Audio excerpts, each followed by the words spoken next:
Allison with Keep Grapevine Beautiful. Today is our first Eco Talk of the year. We have recycling education, or what I like to call it, hopefully y'all will walk away with understanding recycling a little more simply and understand how to do it properly. We have in the back of the room a Keep Grapevine Beautiful table. There's some information about our February Eco Talk. That will be on tough Texas perennials. So we had an Eco Talk last year, and it focused a little bit more on trees. So if anybody's interested in perennials and maybe getting a head start on maybe what will survive this summer, please come and join us the first Wednesday in February. Same time, same place. So tough Texas perennials.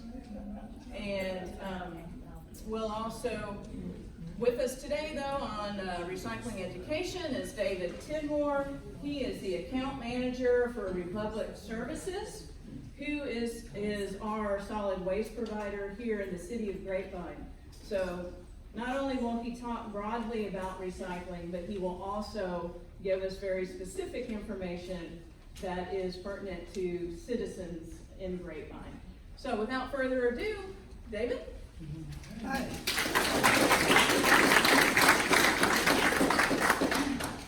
Well, thank you again for having me here. Thank you again, Keeping Grapevine Beautiful, for setting all this up for me. If you can't hear me in the back, just please let me know. I'll go ahead and try to turn my volume up to 11 so we can make sure everybody can hear. I want to thank again Karen and Allie and Cindy for getting all this together for us Republic Services to come out and talk to you.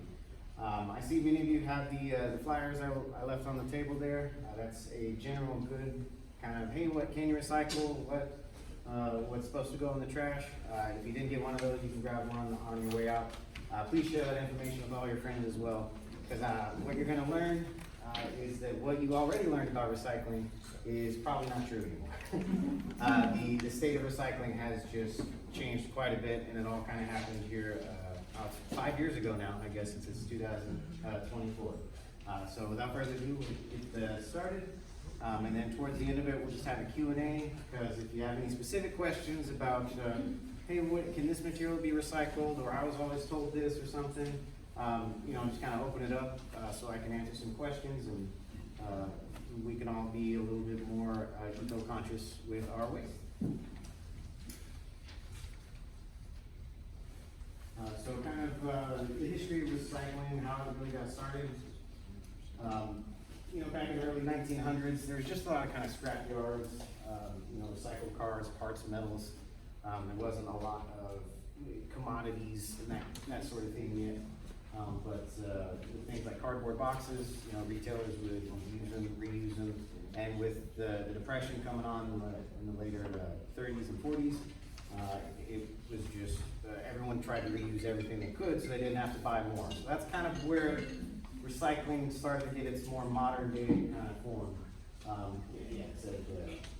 Around 1970s is when Earth Day really kind of pushed this into more recycling centers around the U.S. Curbside recycling, it's not just picking up the trash anymore. Hey, we're going to pick up the recycling as well. Sorted recycling material is also common, but now we have single stream recycling. You always heard, one bin for paper, one bin for plastic, one bin for metal. Well, now you can just put it all in one bin. And we have facilities like the one Republic Services has here in Fort Worth that machineries and with workers will help sort all that for you. So you don't have to do the work, you just need to make sure you put it in the same bin. On average, Americans recycle about 66 million tons of material each year. And then, of course, this is kind of where things change, is that back in around 2018-19, the U.S. used to send about 4,000 shipping containers of recycling to China a day. Believe it or not, it was actually a little cheaper to send recycling across the world than it was to process it here in the United States. But around that time, China had their own initiatives. December 2017, the National Sword Reduction Policy, where it reduced contamination levels. So basically anything that came in, because they had a lot of contamination in it, it was kind of starting to get a problem with it. I completely understand why they did it. It was just, they didn't really collaborate with anybody else saying, hey, what are we gonna do before we just stop it? It was just, no, we're not accepting this anymore. And that's when they banned all mixed paper from import regardless of contamination level. You know, before that, 40% of US recyclables went to China and Hong Kong, and today it's less than 1%. Oh, wow. So there was, I don't want to say a panic, but a little bit of, what are we gonna do now?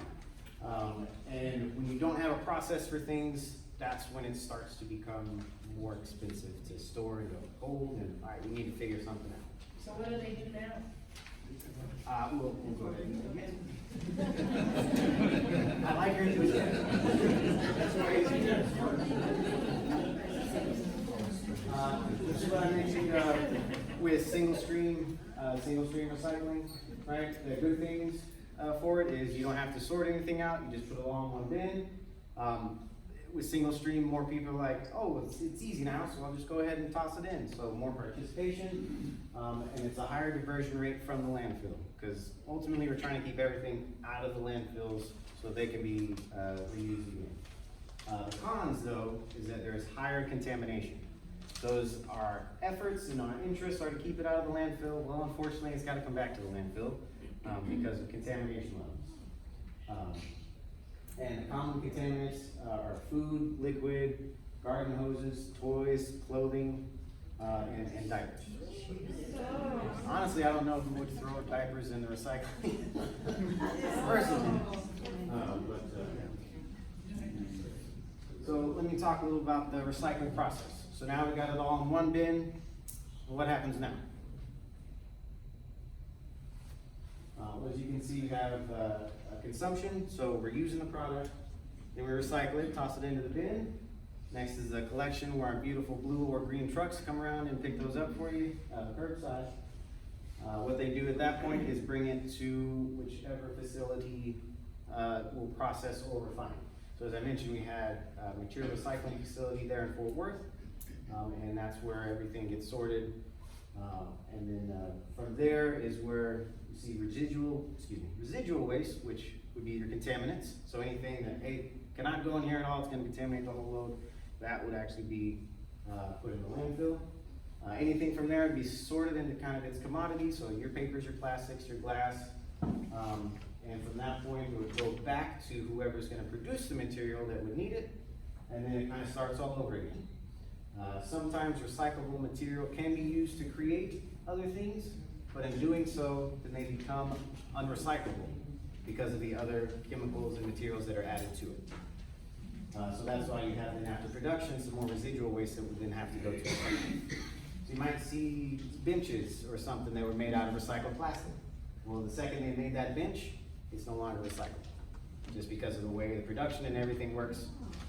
So not everything that was recycled can be recycled again. Do you burn anything? Different parts of the country are a bit, I guess, divided on that. If you go kind of to the West Coast, they tend not to burn things. Here in Texas, I think the closest one is in East Texas, an incinerator.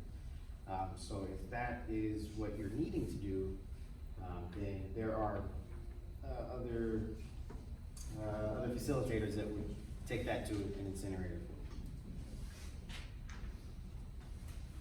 Let's talk a little about the importance of recycling. So after we went through the process, so what does everything actually do and save, right?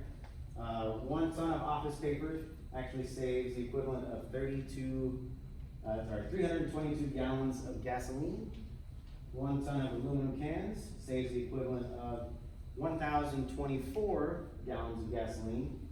And recycling 10 plastic bottles can actually save the equivalent of powering 1 laptop for 25 hours. That's just 10 plastic bottles. That could be a weekend for me, you know.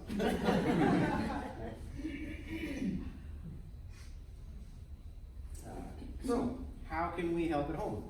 What are the things we can do in our day-to-day lives that can make sure that everything is diverted from the landfill as we are intended? kind of 3 simple steps for you. The first one is knowing what to throw away. The second is making sure it's empty, clean, and dry. And the third is we recommend not to bag it. Alright, so knowing what to throw away, that's kind of what the paper is in front of you, or in the back. So it could be, I talked about pizza boxes, right? Oh, it's cardboard, pizza boxes, right? I can just toss that into recycling. Well, yes and no. The bottom of that pizza box most likely has grease in it, which is a food contaminant, which we would have to throw away.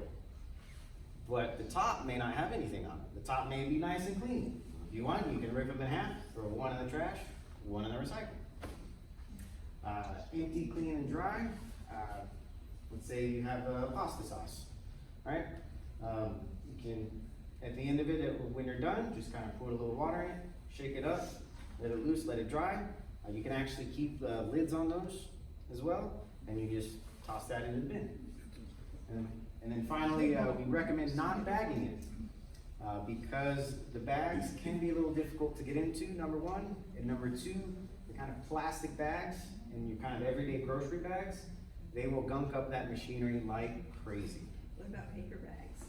Paper bags will be fine. They're okay? Yes, paper bags will be fine. Okay. So that's, it's just, we kind of, the main thing is clean, loose, dry, is what I always like to tell everybody. As long as it's clean, as long as it's loose, as long as it's dry. So if you put an empty Coke bottle with a lid on it, you didn't rinse it out, so it has some residue in it, so that's gotta go to the landfill because it's contaminated? Right. It's, if there's a few drops in it, there's a certain amount of accepted contamination. Okay. You know, it's like 2%, 3%, something like that, because you know, if I have a Coca-Cola Dr. Pepper, you know, I'm not getting every drop out of it, but I can still toss it into the recycling. As long as it's not half full, quarter full, you know, and it would seep into the cardboard that you have there, making that contaminated. Is glass recycling available here in Grapevine? I believe so, because I believe the recycling here goes to our Fort Worth facility. We're not even putting it in our green. They're saying no? You're correct. Okay, it is different on each municipality, so I would. It depends on where it goes and the municipality. Certain places don't have the facilities that can actually handle glass, and that's what I was saying, our facility in Fort Worth does. That's actually where our offices are. So it's better to rinse your cans, it's better to rinse your plastic container and then throw it out. Yes, milk jugs, just like I said, put a little hot water in it, shake it up a little bit, swirl it around, rinse it out, put the cap back on, and done. And did you say that the jars, you can put the metal lid back on a glass jar? Yes, that's okay. Okay. Because what happens, when it goes through the machinery, we actually have little magnets everywhere, and they pick up that kind And of is stuff. that recycled, that metal lid? The metal then will be recycled, yes. Okay. Is it better to leave the plastic on the bottles or leave it off? You can leave it on. So if you have like milk jugs or the plastic, Coke or Dr. Pepper bottles, yeah, you can leave those on after you clean them out, that's fine. What about combinations of paper and plastic, like an envelope that has a window, or a pasta box that has that cutout with the film? I usually tear it off, but. That's, yes, thank you. No, not at all, Okay. because that type of plastic is not recyclable. Okay. Any plastic you can't stretch is not recyclable. Oh, wow. So, I have 2 little kids at home, and we have the Ritz crackers, and they come in that little cellophane. That type does not stretch, that has to go in the trash. But the box it came in, will go in the recycling, right? What about shredded paper? That's the only thing that we do allow in a bag. So if you have a paper bag, we prefer that, but shredded paper, we do. Otherwise, everything kind of gets all over the place, So other accepted materials, cardboard and paper, as we talked about. Plastic is highly versatile with many uses, but just beware the plastic bags you might find at your Targets, your Walmarts. We don't recommend putting those in the recycling. They're just too light, and they gunk up all the machinery there. For cardboard boxes, for like, you get something delivered from Amazon, and there's all the packaging tape on it, and the stickers, does all of that have to be filled up, or is it? So like tape from the boxes, that can be recycled. If it's covered in 9 different, plastic envelopes and things like that, I've seen a few of those around our office. We recommend taking as much of that off as you can. But just the tape that kind of conceals the box, Yeah. you can go ahead and, once you And the jet it off. labels, the like mailing labels that are on them. Yeah, I mean, That's okay. yeah, I mean, you can, like I said, there's a certain amount of, contaminant that can be allowed. So spoons, plastic drinking cups, those are not recyclable. The like plastic solo cups, we don't recommend those. Okay. So the spoons as well, they might be. It honestly depends. So we have a saying when it comes to recycling: when in doubt, throw it out. Right? If you don't know should this be recycled, goes in the trash. It's going to be your best bet. What about prescription drug bottles, empty, Those are recyclables. those are recyclable? You need to take the label off of them? I would for personal reasons. That's me.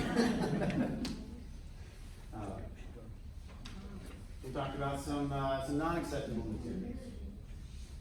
Alright, so plastic bags, as I said, yard waste. The reason why we don't accept yard waste for this type of recycling is because it goes somewhere completely different. There is a place at the landfill here, it's called Living Earth, and they take yard waste, any types of wood like that, and they make it into mulch, and that's what they do. Plastic toys, right? Those, best thing to do is to donate them if they're still usable. Other than that, you can just go ahead and toss them out. Polyester or styrofoam, not acceptable.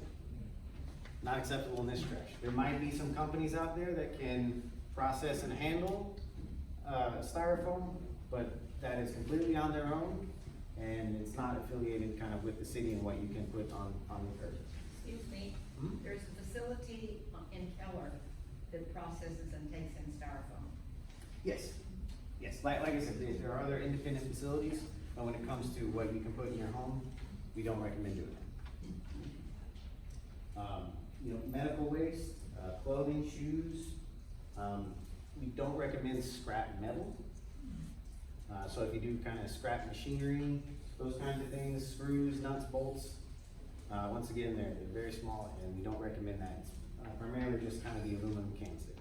So you might think tools also, metal tools, we can go ahead and do that. That's just kind of scrap metal on its own. Batteries and electronics. There are several places that take batteries and electronics, especially now, because they actually are a commodity to recycle.